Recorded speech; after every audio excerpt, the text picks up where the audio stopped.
I'm going to talk about Zoroastrianism because Zoroastrianism is extremely important. I'm going to recapitulate what I said the last time. Yeah? The last time we mentioned that there are lots of things in this world that scare us. Yeah? Most of them are physical, such as having animals that are going to kill us and going to eat us. Yeah? But others are metaphysical. Yeah? Some of these fears that we have are, for example, the fear of death, the fear of loss. And what we argued in the previous lecture is that we as humanity, we have tried to come up with a way to build a fortress, a physical fortress, with which to defend ourselves from these fears, from which to defend ourselves from the fear of being limited, which is our defining characteristic. We as human beings, we are limited, and we do not live forever. And death is one of the greatest fears that we have. So we talked about this fortress, the physical fortress. Here. And with this fortress, we feel ourselves safe. Yes, we feel that we are in a community. We feel ourselves best, and so we try to come up with these beings that safeguard our fortress from these evils of the external world that are called gods. So the gods are the gatekeepers of this fortress, with which we ourselves feel safe. We mentioned also, I'm going very fast here. We mentioned also that we have seen and we have explored many religions that have many gods, polytheists. And I try to give you this picture with the cars here. We have gods for everything. Gods for the wind, gods for the rain, we have gods for the seasons, right? But then we see how there are different religions that said, okay, that maybe the god of fertility and the god of rain is related to one another because there is no fertility without rain, right? And so we start grouping these gods, and for example, like the triad here, with the Egyptian gods, Horus, Osiris, and Isis.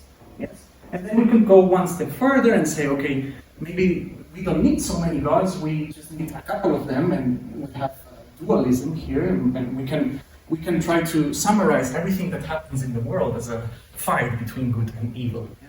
This is a very short summary of what we see. And in the end we said, okay, we can have religions that have many gods, and we can have maybe religions that have very few gods. 3, 2, 1. And the point here is that Zoroastrianism is the first religion that we know of with certainty that has one God. One God. It's the oldest one. Older than the Jewish religion. That's what we're going to talk about today. And how this religion may have influenced Judaism, and of course Christianism, and Islam. Yeah? Because all of them are basically the same, part of the same polyhedral figure. Yeah? So let's talk about Zoroastrianism, and in order to introduce this topic, I'm going to talk actually about funambulism. Do you guys know what funambulism is? Yes. You walk on a tightrope. So you have there are these artists, right? That walk on a tightrope. In circus, for example. But in medieval times, there were lots of spectacles, right? With these guys. I'm going to talk about this because I'm going to relate it to a very important philosophy. You have it's called Nietzsche. Nietzsche wrote a book. Let's say the third main book. His first one is The Birth of Tragedy, where he analyzes the origins of Greek tragedy. The second is the Greek science, and the third one is a book called So Spoke Zarathustra. Have you heard about this book? In this book, basically, he uses the figure of a prophet called Zarathustra, Zoroaster, metaphorically, to explain his philosophy. That's what Nietzsche does. And this prophet Zarathustra, I mean, it's sort of a long story, right? It's very dramatic, it has lots of poems inside. Well, what we care about is how the book begins. And I'm going to relate it to fundamentalism now. The book begins with Zoroaster, Zarathustra, it's the same name.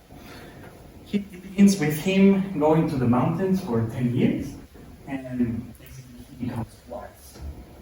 He becomes a wise man, and he says to himself, well, I'm going to tell the world about my wisdom. I'm going to go to the world and I'm going to reveal to them that there is no God. That's basically the main wisdom that he has. And he goes down to the village nearby, and he starts preaching to the people there. And he starts saying, well, I've been 10 years in the mountains, and what I have realized is that there's no God, and what we should be striving for as humanity is to become the Übermensch. The Übermensch is a new kind of human that has transcended this moral human that gets its laws from God, and that is independent. Okay? And the point is that he goes to this village and people just don't listen to him, of course. He's a very wise man, but they don't listen to him. And they are more entertained by an upcoming event there, which is a funambulist, a guy that goes on a tightrope like this.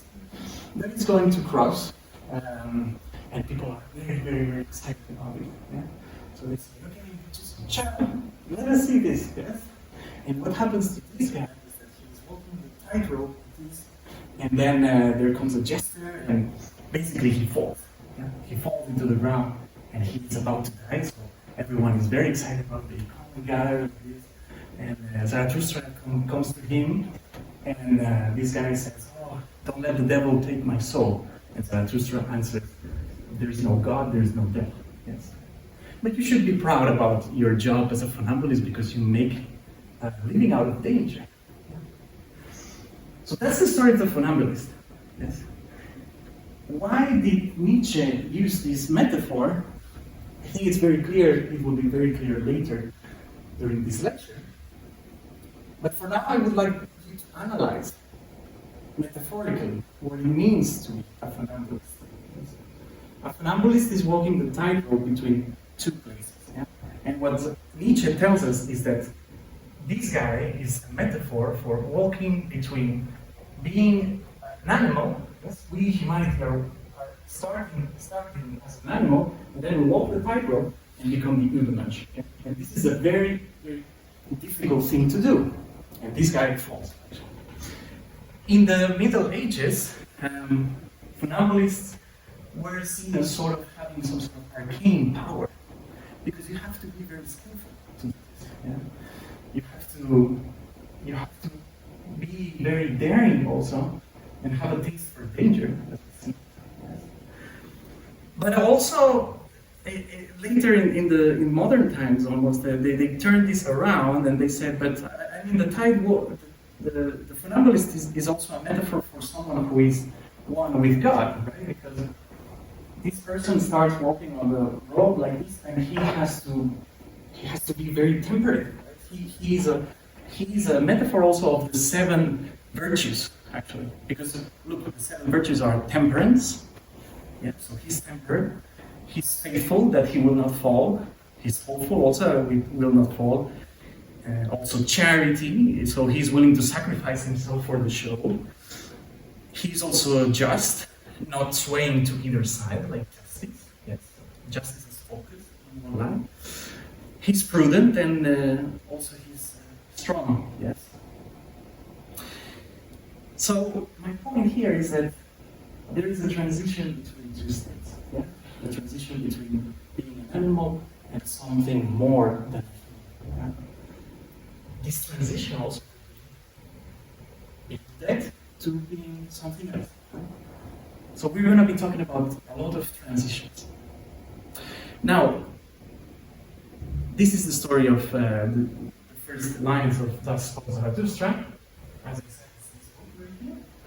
And this is the actual prophet. Yeah? So Nietzsche took inspiration in an actual prophet called Zoroaster. Zarathustra is the original name, Old Persian, but the Greek name is Zoroaster. And he made him, as I said, Nietzsche made him his standard bearer of his philosophy. Yeah? Maybe you also have, maybe you don't know about this book itself, but maybe you've heard some music also. Okay, it doesn't work with music. I'm sorry, but there's this introduction called Das Volk Zarathustra, 2001 Space Odyssey. Yes, I will try later. But it's based on this book. Right. So we know of one prophet now called Zarathustra, Zoroaster. And what does this guy have to tell us about God? We're going to be talking about Persian dualistic monotheism. And I have written here dualistic because you will see that the monotheism of Zoroastrianism is not vanilla. Yeah? So it's not 100%. You will see why. So Zoroastrianism. Zarathustra was the prophet of Zoroastrianism. As I said, it was the oldest documented monotheistic religion. And the time when this guy lived is very hard to get. So there are guesses that go from 500 years before Christ to 1,500 years before Christ. So a very, very wide time span. And that has to do with different sources and how he wrote his poems, the gathas, and the language. So we don't really know too much when he lived and when he preached. But we know it was a long time ago. Yeah? He composed his gathas, these poems where he mentions his revelations from God in Avestan. Avestan was Old Persian. Yeah? Now, Zoroastrianism nowadays only has 150,000 preachers, only around 150,000 in the whole world. That's very small. And as we will see later, this is incredible because this religion was all the rage thousands of years ago. The Persian Empire that Alexander the Great defeated had Zoroastrianism as their religion. So it's a very, very interesting story. As you can see in this picture, they love fire. Fire is their thing. They chose one element, they said fire. Yes. Why? Because we will see also, as with the tightrope, that fire is purifying. Fire is cleansing. And this religion is all about purging, cleansing, and renewing. So nothing better than fire to symbolize that. Why? Because we use fire to purge our meat. We use fire to clean, basically, the needles, for example, we burn them, right? So it purges, it cleans, right? So fire is going to be central, and it's going to be used to purify evil forces. As I said, Zoroastrians, now we don't hear too much about Zoroastrians, but even if you have read just a little bit about the history of Jesus, how he was born, you know that he had a lot of visits in Bethlehem, right? Have you heard about the three wise men? The three wise men. At least in Spain, where I come from, we celebrate the three wise men coming, which is the Annunciation of Christ coming to the world, rather than Santa Claus. Santa Claus for us is heresy. But so you have heard for sure about the three wise men. In Latin, okay, they are called the Mainyu. Okay? It's the three wise men, exactly. So the three magical things we say in Spanish. So you have heard about them. And they are three, and they came following a star, a shooting star or something like that, right? To see the birth of Jesus coming from the far east. These three guys, they are Zoroastrians. Okay? And the star that they were following, I have been reading on this, and I thought maybe it was Halley's Comet. No, it doesn't fit. Maybe it was a supernova explosion that was there for several days. No, maybe it was actually a comet that the Chinese recorded in 4 BC. So actually maybe there was a comet. So as I say, these three guys, you have heard about Zoroastrianism, just not directly. It's always there in ancient times. So I suggest that we try to understand what Zoroaster was preaching and how he did it. the first thing to know, so this is Zoroaster, here, receiving his vision from God. God is called Mazda. Okay, we will talk about God later. But what I think is interesting about Zoroaster himself is that later stories assign to him a miraculous birth. Yeah? So of course, if he's the preacher of God and if his message holds any truth at all, he has to be born in extraordinary circumstances. Right? And for example, it's said that the demons tried to kill him before he was born, or that after he was born, when he was a baby, that there were a pack of wolves trying to kill him, and he survived also, right? And we have heard about these kind of stories before. Yeah? Which other prophets do you know also miraculous? I have placed one image here from Raphael. Who's this guy that is left here in the river? Do you know? Moses. Moses is also a prophet, right? Prophet of God, yeah, for the Jews. And he's the one that leads the Jews out of Egypt in the Exodus. Okay? What happens to Moses is that he's born miraculously. He survives the purge and he's saved from the waters. That's literally what it means, right? But what other also miraculous birth do we know of? Of course, Jesus. Yeah? If you read the Bible, in the Gospels, they say that Herod, knowing about the news, he killed all the innocent firstborns and all, and he survived. That's why the Joseph and Mary, they hid in this stable. Yeah. So miraculous birth has to be associated with someone that has divine powers. Yeah. Right. And so Zoroaster basically, so he grows up and around 30 years old, he's next to a river and he gets this vision from God that is called Ahura Mazda, and he starts to preach the truth of Ahura Mazda. And he does so, if you know the world, he does so in a missionary way. So he has a group of people with him, and they go around Iran, yeah? So all this happens in Iran, and they preach the message, and they call him also the shepherd. Yeah? So it's some sort of shepherd. So that's the kind of religion that we're talking about. Very pathetic, yes? You move around and you talk to people. And so what does he say about Ahura Mazda, the god? This is Ahura Mazda. Yeah? Maybe you have seen this in Iranian art. It's very, very ubiquitous. So Ahura Mazda means Lord Wisdom. Lord Wisdom. He's one God, and he's called Lord Wisdom. He's very wise.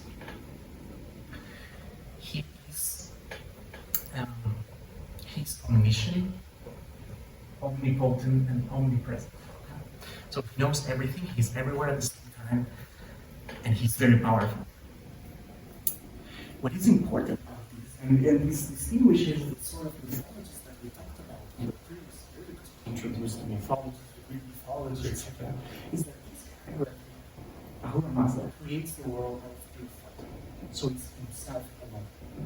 He himself alone decides to create the world, and he doesn't have to do that. We will compare him to Zeus. So he is very wise. He can create the world out of pure thought.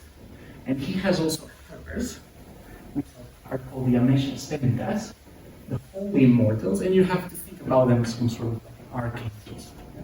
So it's just archangels. What I want to say is, sounds familiar. Does it sound familiar? Yes? A God that is all-knowing, omniscient, and creates the world through thought, has helpers. And we mentioned three from the Jewish and the Christian faith, no? Gabriel, Raphael, and Michelangelo. Yeah. So if the world is all good, right? I mean, if this guy is all wisdom, is all good, and is omnipresent, and omniscient, right? Why are there bad things in the world, like paying taxes? I came up with this example of bad things in the world.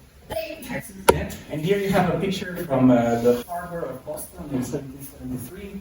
Some people didn't want to pay taxes. They started a revolution in the United States, separated from England and Britain. Yeah. Why do we have to pay taxes if Ahura Mazda is all good? Why are there people that cook with butter instead of olive oil? Me coming from the Mediterranean, why is there people that cook with butter? This is an offense to me. Why does this happen? Yeah? Why does this happen if Ahura Mazda is all good? Well, because Ahura Mazda is not the only deity in this religion. Yeah? We have another spirit. It's called Mainyu, and in Persian, more modern Persian, let's say, it's called Ahriman. And I've heard this name Ahriman more than Mainyu. And basically, the translation is destructive spirit.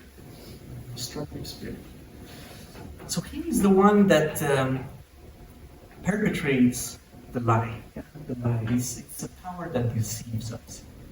Yeah? And this is where all the bad things come from.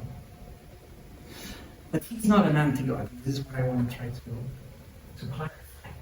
Angra Mainyu is not an anti-God in the same sense as, for example, in a sense, okay, it's a super simplification, like Satan. Like Satan, he's very powerful. He's opposed to God. And basically, Satan means the adversary. But this is not quite so. It's a twin spirit from Spenta Mainyu, beneficent spirit. And basically what happens is that Ahura Mazda creates the world. And these two twin spirits, Angra Mainyu and Spenta Mainyu, are created also. And Angra Mainyu, so the evil spirit, decides to be evil just because he's free to do that. Okay? So it's not that he's born evil. So that justifies that Ahura Mazda is all good. Because his intention, Ahura Mazda, was that everything would be good. But this guy chose to be bad. Okay? And as such, Ahura Mazda then is one above all. So Ahura Mazda is more powerful than this evil spirit. Yeah? But it doesn't take away the fact that it exists. Okay? So this is why in the beginning I said that Zoroastrianism is a monotheistic religion with dualistic components. Yeah? We have these two opposing forces, good and evil, but good will always prevail. That's the point. And some people I have read online, some people confuse this. But no, Ahura Mazda is the most powerful one. So this religion actually is free will par excellence. It's the religion of free will. You're free to do whatever you want. Yeah, but just so you know, if you want to be good, you're going to act like Ahura Mazda. So the people who preach to Ahura Mazda are not slaves, in the sense as Jews or Islam. You are basically a subject, right, of God. You're not a slave. But since you're not a slave and you're free to do whatever you want, in the end you will have a judgment. Of course. Because that's the price to pay. For free will, you're going to have a judgment. That is exactly. That is more or less what I wanted to say about Angra Mainyu. And now I promised you that we would compare Ahura Mazda, the god of Zoroastrianism, with Zeus. And we can start with Zeus, for example. What happens with Zeus? Zeus does not create the world out of thought. He's not that powerful, actually, if you think about it. We studied the Greek cosmology, and we mentioned how the world was first chaos, etc. And Zeus comes after 3 of God. So Zeus is more like a regent. He's there, he administers the world, he manages the world, and he's there just, as we say, some sort of public servant, right? He's managing the world that he found created. Instead, Ahura Mazda is the origin of God. He's the one who created everything. Yeah? Then also, if you have, I've mentioned it many times, but if you have read all the Greek tragedies or poems like Ovid's Metamorphoses, Zeus' morality is, to say the least, questionable. To say the least, Zeus' morality is questionable. Why? Because he's cheating his wife all the time with so many. Jupiter himself, the planet with the 4 moons is one example. Just take the example of Io, the moon Io in Jupiter, because of a girl that was transformed into a cow, because Hera got very, very angry at her for being with Zeus. So Zeus would be, yeah, exactly so, a rapist. Zeus would be a pedophile, a murderer. It's not really the paragon of good morality. Instead, Ahura Mazda presents himself as all good. So Zeus, to me, is very human because it has our good things and our bad things at the same time. And Ahura Mazda is something else completely. It's in a different realm of thought. So this is why I put so much importance into understanding the figure of Ahura Mazda. He's very different from all the gods we've seen before. He has absolute dominion over the world. Yeah? So we have been talking about good and evil. Right? We have seen that Ahura Mazda is good, and then there's this evil spirit called Angra Mainyu. And then what's going to happen is that, as I said, if you have free will, you're going to be expected to be judged. Ahura Mazda, the other spirits are going to judge you at the end of your life. And this is going to happen at the end of your life. The third very important characteristic of Zoroastrianism is eschatology and soteriology. But let's start with soteriology. Soteriology means the doctrine of salvation. What's going to happen to you after you die. And what's going to happen to you after you die, that's what Zoroaster preaches. It's that when you die, you have 3 souls, and it gets a bit complicated. Basically, you have an immortal soul, let's put it like that.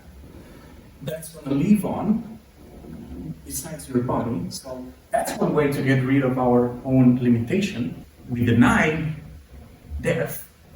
Like, we have a frontal denial of death, and we say, no, when we die, it's not the end, something happens afterwards. Okay. And what's going to happen, according to Zoroaster, is that you're going to have to cross a bridge. Yeah? Across the bridge between the land of the death and paradise. Paradise is just an Iranian word. I can be fact-checked, but it's just an Iranian word for walled garden. It's a walled garden with walls. That's what waits for you at the other end of the bridge. But here comes the judgment part. If you have been good during your life, and you have imitated the creation of Ahura, so you abide by the laws that I don't want to get into, but if you're good, the bridge will be very wide. Yes? But if you have been bad, and here is where it comes, the story of the funambulist. If you have been bad, the bridge is going to be as thin as a razor. So good luck crossing the bridge. Yeah? And you better cross the bridge. Because if you fall, like the jester that was on the beginning with each, if you fall, you're going to fall into some sort of hell. Yeah? And it's not the kind of hell that we're used to, but it's a place you don't want to be in. Right? It makes sense. And it's a very powerful analogy. And I return now to Nietzsche. Nietzsche was a tremendous connoisseur, he had tremendous knowledge about ancient cultures, especially Greek and Roman. He knew also about the Zoroastrian text. So I'm sure that when he wrote Thus Falls Zarathustra, he knew about all of this. Yeah? And that's the initial metaphor with the dimension and the title. Yeah? So that's what's going to happen to you, to your soul. It's an interesting point to be judged individually by the actions that you make. It's not trivial that you're being judged like this, because I'm going to give you some examples of how God, the God of the Old Testament, judges people. Because he also judges people, but in a different way. Okay? This is a painting, you cannot see too much, but it's a painting by John Martin. It's called the Deluge. And this symbolizes a romantic ideal. It's called the sublime. I have it in something that's terrible but beautiful at the same time. And you can see here the great flood. Right, so when Yahweh is the Jewish God, when Yahweh wants to punish us, he punishes us as humanity, not as individuals. And I'm going to give you some examples. For example, the most famous, perhaps, punishment is Adam and Eve are in the Garden of Eden. They take the apple, and God punishes them for disobeying God. But at the same time, he punishes all of humanity. Right? And we're born with the original sin. So he casts away humanity from paradise. So in punishing, in judging God, he casts away the entire humanity. Then, the next step is the flood. And people are really bad and really evil, and God says, I'm done with this. I'm going to kill all of you, and only one family will survive. So he judges us all as humanity. You see what I'm getting? He judges us all as humanity, and only Noah survives. Another example, when I talked about Moses. When God wants to punish the Pharaoh, yes, for not letting Moses and the Israelites out of Egypt, he doesn't just kill the Pharaoh and sends a lightning bolt like Zeus would do. He punishes the whole of Egypt and sends the 7 plagues. And it's terrible for a lot of people. That's what I mean.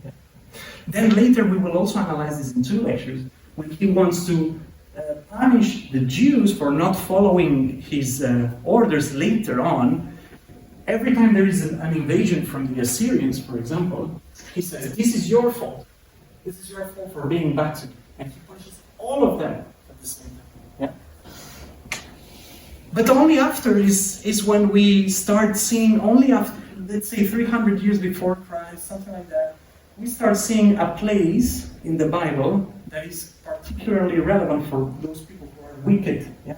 Individual people who are wicked. So we go from group to wicked individuals. And this is called the Sheol. Sheol is the Jewish concept of hell, quote unquote. Yeah? It's just an adaptation from Hades. Yes? This is in Hellenistic Greece. So we start seeing a place where you are punished as an individual and you're sent down there, and there's no God there, and good luck with that. And then, just to finish this discussion on hell, then in the times when Jesus preached, there was a mount next to Jerusalem, the outskirts of Jerusalem, called Gehenna, and that's where they burned the corpses of dead criminals, Gehenna. And right there in the New Testament, you start seeing mentioning Gehenna as a place with fire, where you're going to be burned, where you're going to be punished for your crimes. So you see all of this transition is not straightforward. It's very, let's say it's very relevant that Zoroastrianism actually tells you that you're going to be punished individually. So they are startup in that sense, religion. Yeah? And so also I mentioned that this is soteriology, is the doctrine of salvation, right? If you're good, you're going to be saved. But we also have eschatology. So eschatology means the doctrine of what's going to happen at the end of the world. And Zoroastrianism has a very powerful doctrine in that sense.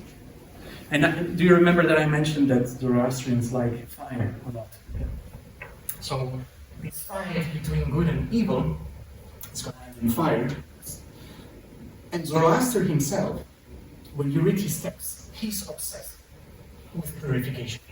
He's obsessed with trying to reform the world. Because let's face it, this world is not as perfect as it could be. Otherwise, why do we have to die? Yeah? Why do we have to die if this is a perfect world? So there's going to be a time, we don't know when Ahura Mazda is going to say, blank slate, I'm going to start new again, and everyone's going to be very happy about it. Yeah? So there is going to be a cataclysmic end of the world with fire, of course, with molten metal and fire, it says, that will purify everything. Yeah? We could have guessed that if they liked fire so much. And in the end of this, very important, Ahura Mazda is going to resurrect our bodies. Now remember that this religion, as I said, maybe started 1,500 years before Christ, or 500 years before Christ. So these ideas are very, very old. Yeah? The resurrection of the bodies.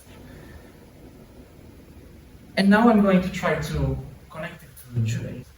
Okay? Let's try to explore what's going to happen. And this is a very important map. I have been saying it for the last 3 lectures. If you watch any of the videos later. Long story short, Cyrus, very important guy, he starts in Persia and conquers, you see here, Anatolia and Palestine, etc. Yeah? But most importantly, okay. And then his son, Cambyses II, he conquers Egypt, and all of this is related by Herodotus, the first historian in Greece. And then his third, it's not the son of Cambyses, it's one of his generals. He ascends to the throne, and he conquers here, Hellespont here, and tries to reach Marathon, yeah? Tries to reach Athens, right? And that's where you have the story of the Marathon fight, etc. Well, okay. The thing is that during this time, Cyrus has conquered Babylon. Okay? Cyrus has conquered this. And if you know anything about the Jewish, the story of the Jews, this is an actual historical event. The Jews were cast away to Babylon during these years, okay? Because of the scorched earth policy from Nabucodonosor, right? So the Babylonians burned Jerusalem and they cast them to Babylon with them. Yeah. Only in 538 BCE are the Jews saved by Cyrus. This guy, yeah? Cyrus, this guy that started in Persia. And can you guess what religion Cyrus had? It was Zoroastrianism. So the Jews were saved by a Zoroastrian. Okay? And what it means is that they were in contact in these years, for many more for sure, but especially in these years, they were in contact with Zoroastrian. And they were saved by a guy that was a Zoroastrian. And guess what? Cyrus, for the Jews and Christians, is a Messiah. Is someone of unbelievable honor. Yeah, honor. The first Messiah is David, yeah? The king of the Jews, with a star. Okay? Cyrus is another one. And another one, also called the Great, yeah, that's just what it means, Cyrus the Great, is Constantine in the time of the Romans. So these people are saved by a Zoroastrian.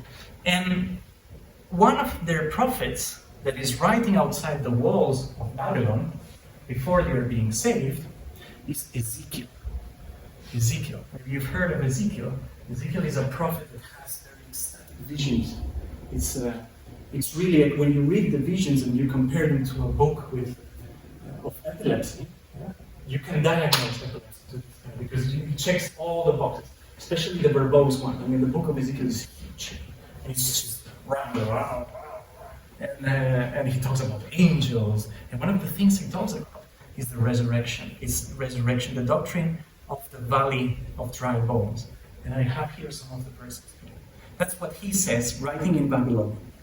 It says, dry bones, hear the word of the Lord. This is what the sovereign Lord says to these bones. I will make breath enter you, and you will come to life. I will attach tendons to you and make flesh come upon you and cover you with skin. I will put breath in you, and you will come to life. Then you will know that I am the Lord. If you ask me, this sounds an awful lot like what Ahura Mazda promises. It sounds an awful lot. Ezekiel is the first one to, let's say, formalize the doctrine of resurrection and salvation. Just like the Zoroastrian empire that saves the Jews. Can you imagine a scenario where the Jews at the time said, "This is a very cool idea. I'm going to write it down. Yeah? Let's add this. This is interesting." Like many other things that we have seen. Yeah?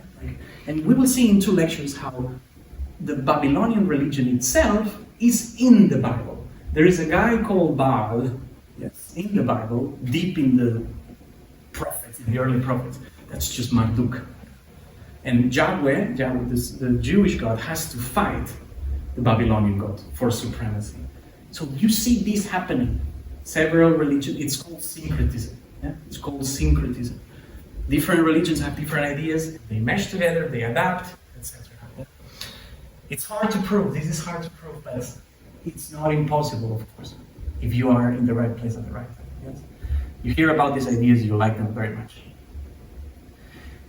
Now, I want to try to have a conversation around all of this and try to understand a little bit more the mind of the human being that tries to come up with a story of salvation. And as I said in the beginning, to me, religion is a way to try to distance ourselves from what we don't like. We build a fortress and we feel safe in that. Yeah? You have heard this month is very important for the Muslims, it's the month of Ramadan.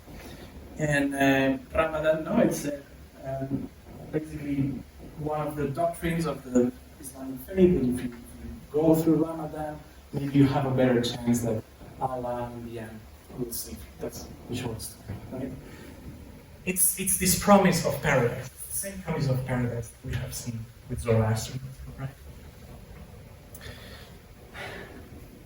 I mean, this is not easy, but one of the values of one of the main proponents of the Enlightenment was Immanuel Kant, right, in the 18th century, in Prussia. He said that the Enlightenment is our ability as human beings to let go from the hand of our parents.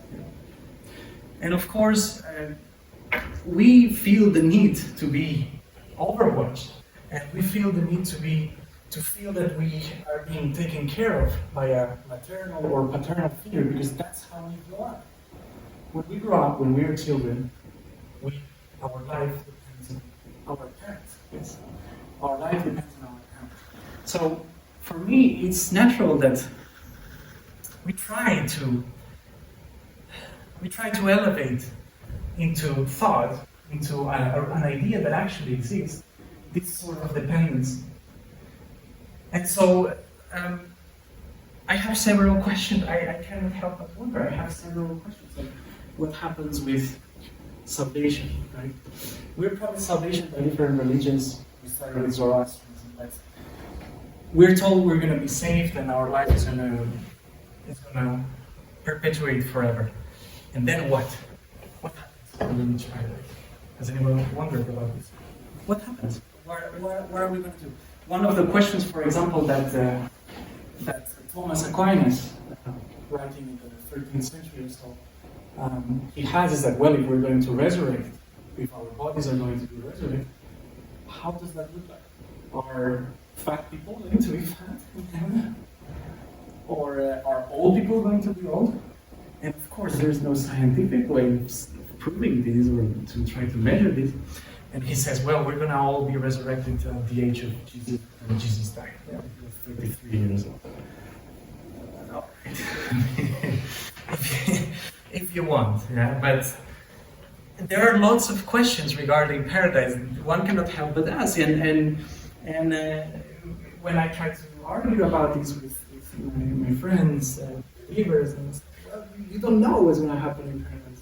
Just like you don't know what's going to happen, what happened at the beginning of the world. If God created the world, how did He create the world? It's like, but that's the same as knowing nothing. Yeah? I'm sorry. And one of the things also is that science tells us that what makes us us is in our brain. It's our brain. Yeah? That's what you are. And you know that you are that the brain is the central self, because when we have injuries in our brain, we stop being ourselves. Just think about Azara. Yeah? When people start losing their brain mass, they start losing their way to their memory, they start losing their way to speak. So that has a very physical connection, right, to the brain. Even people who have damage in this area, they get they lose the ability to recognize faces. So to me, our self is very centered in the brain. And so what happens when the brain disappears is that science tells us that we disappear. But that shouldn't make us too sad. And I'm going to try to argue why in some minutes. But as I say, what I want you to understand is that I think that there are questions that need answering. Yeah? I mean, all of this speculation that we have thought that there is a breach or not, or whatever. Maybe there comes a point in history when Christianism and Islam and Judaism, they become as irrelevant as Zoroastrianism is today. You saw how Zoroastrianism was the religion of a whole empire, thousands of years ago. Just like other religions were very successful, and they all were sent to the trash bin of history. Yeah? And so, as I said, there are questions about the paradise itself, and also questions about who deserves to be in paradise. And now here I have a funny touch for you. If you've read Dante, have you read Dante, the famous Italian poet? Okay. Well, there are three, it's the comedy, right? So we have Inferno, Purgatory, and Paradise. Okay? Purgatory is, Dante envisions Purgatory as a place where you can be redeemed of your sins, by spending time there and going up the mountain. Okay. So we find ourselves, Dante and Virgil, they are walking, they're at the base of Purgatory, and they meet a guy called Uomo Conte o Montefeltro. And this guy's story is very interesting. He is a guy that fought in the same battle as Dante, but on the opposite side, and he was killed. He was shot, I think, shot an arrow through the throat, and as he's bleeding, he approaches the river, and at the very last moment of his death, he knows he has been a sinner. He has been a bad guy. Okay? But at the last moment before dying, he has Mary's name in his lips. And that, yes. And so Dante and Virgil find this guy, Buon Conte da Montefeltro, at the bottom of Purgatory, and he's there because he was saved just a little bit. That's what, and this is what the devil says. He says, "Oh, you from heaven, you God, why do you rob me? You may carry off the eternal part of this land from me because of one little 3-year drop of repentance, and that that snatches him from me." So that's, he attains salvation just because of the very last moment. Yeah, he's saved. And so in Christianism, for example, the whole deal with salvation, it's very complicated. There are authors in the beginning of Christianity, like Origen, that are all for apokatastasis, which means that everyone will be saved in the end, because God is love. But other authors, like St. Augustine, that say, well, no, there really is a hell. Yeah? So you can see how various, the valence of this salvation that we talked about in Zoroastrianism, it can get complicated. It's not black and white if you're going to be saved. Yeah. So as I said, I represent Sapere Aude. Sapere Aude is a humanistic association with the values of the environment. And if you know anything about this guy, Schiller, he was a poet, dramaturg, very good friends with Goethe, writing in German. And you know him because Beethoven's Ninth Symphony, at the end, it's the lyrics are one of his poems. It's the brotherhood of the world, etc., etc. So here I almost want to end with one of his very wise words. And he says that to man in the condition of childhood, as I said, where the imaginative power works most freely, everything is felt with it, which is unusual.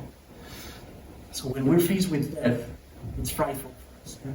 In every unexpected phenomenon of nature, he believes he sees an enemy, which is armed against his existence, and the perseveration drive is immediately busy countering the attack. So this is something that we don't like. Yeah? We don't like death. We don't like famine. We don't like diseases. Yeah? And so the first reaction is to attack and say, okay, someone has done something wrong. Yeah? Something is not going on. God is not happy with us. It's what we talked about in the previous lecture. Yeah? And he finishes, he says, one man finds sooner arm than clothes, and his first grasp is for the sword if he encounters a stranger. And these words have a lot to do with the terrible witch burnings in the medieval times. The terrible witch burnings. And here is where I return to hell. And what Schiller is saying. Schiller is saying that what we don't understand, we fight. We fight instead of trying to understand and trying to keep calm. And this is exactly what happened during the Middle Ages, where women who were independent, women who were smart and didn't want to belong to their husband, etc., they were deemed to be witches. And they were burned. And now I return to hell.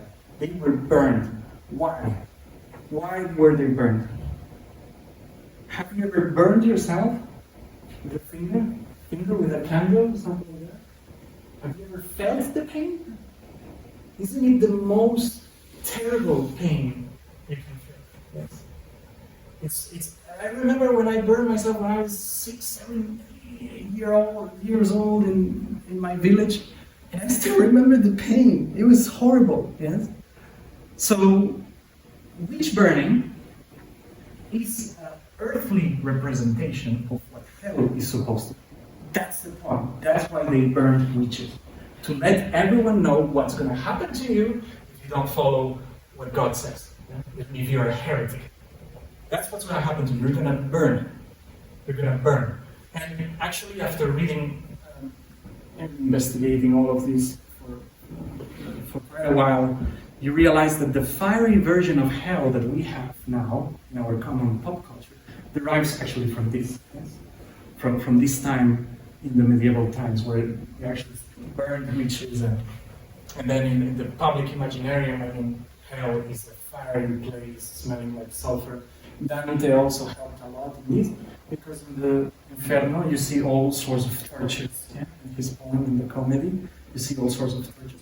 But if any of you have read the Inferno, actually, at the end you will see how there is no fire at the center of the nine circles. Actually, there's ice. Nothing lives, nothing moves. And that's the absence of God. That's what Dante wants to tell us. Yeah? So actually, it's a very powerful metaphor. At the end, in this very center of hell, there is ice. Yeah? So that's what I say that these ideas seem innocuous. Yeah? These speculations about what's happening after life and how you're going to be judged seem innocuous. And Islam, they love the fires, the flames of hell as well. They seem innocuous until you see cases like this. So you have to be careful about speculation and magic and try to distinguish it from reality. And I'm going to finish this with reality. Reality. Now, what I believe, personally, I'm an optimist. I think I'm an optimist. And what I believe is that paradise exists here. You don't need to look for it anywhere else. This is a picture of my newborn just 1 week ago, Anastasia. And there is so much in our world that can be deemed as paradise.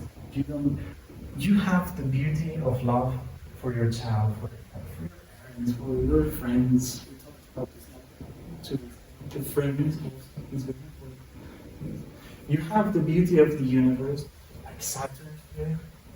You can just take a telescope and you don't need to close your eyes when it comes to Zoroastrian or Ahura, whoever. You can just take a telescope or a microscope and you will see the world as it is, and it is beautiful. Or you could just go for a walk in it is beautiful. Of course, it's not perfect. Of course, it's not perfect. But that doesn't mean we need to have a cataclysmic event where everything is destroyed and we start over. We try to work on this one step at a time. And of course, it's going to take time. But I believe we can do this. Yes. What else do you need is my question to people that fervently believe in these sorts of gods, yeah? Every time that I encounter someone that tells me I am a believer, they tell me I believe in God, I ask them which God? There are thousands of them. Choose one, yes? And most of them have been relegated to complete nothingness after thousands of years. So I believe that there is paradise here, and there is hell as well. For sure there is hell as well, with people that do not know how to love. That's for me hell. People who do not know how to love are living in hell. And it's not a fiery place, it's a very real place. And I have met someone, and I can tell you they live in hell. So, just to recap, we have talked about Zoroastrian in a little bit more. I just wanted to say also, if you try to read the Zoroastrian texts by yourself, it's hard. And I would say it's even a bit underwhelming, because it's not. I'm sorry for being too Mediterranean once again, but the Greek myths, they are amazing, they are incredible. Even the Bible has some passages that are very interesting, as we will be mentioning in the next lectures. But Zoroastrianism, it's a bit tough. Persian, we said that it's a Persian dualistic monotheism, so coming from Iran.